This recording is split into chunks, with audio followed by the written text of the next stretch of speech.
واش الخوت نتمنى تكونوا مزيان. ساديو ماني من بعد ما تم الاعلان عن اصابته شويه خرج في اللائحه ديال المنتخب السنغالي. كيفاش البلان زائد الوضعيه سفيان بوفال، هذا الشيء اللي غتشوفوا في هذا الفيديو.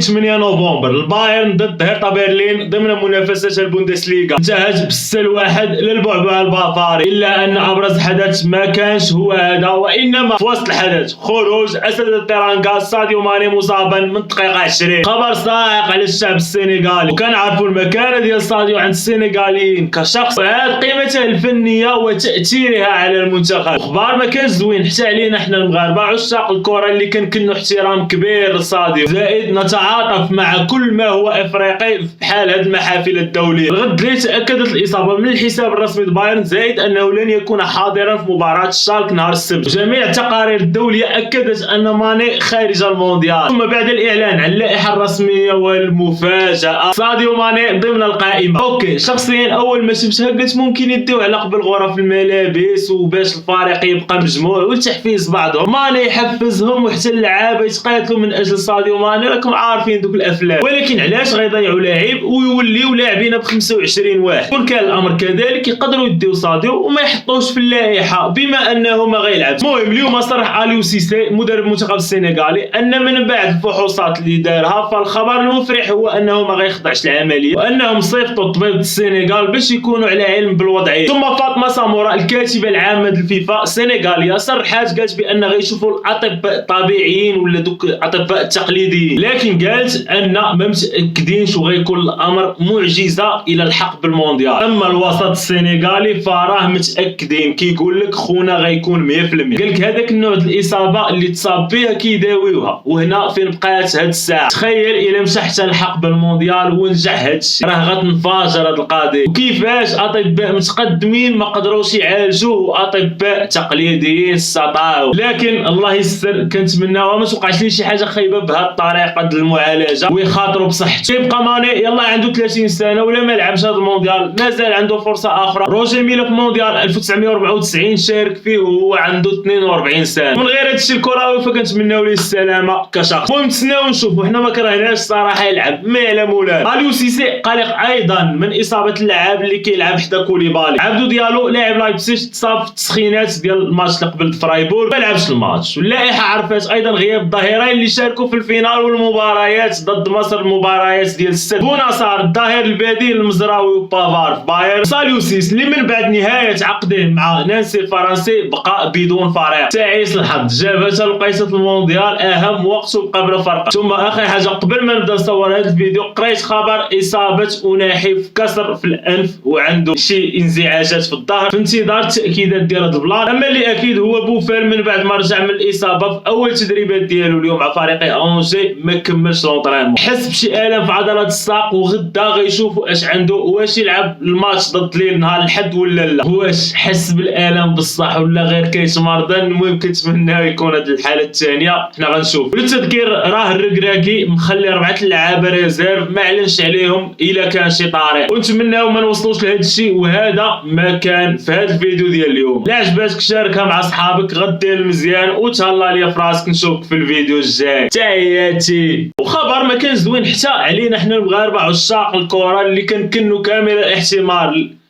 احتمال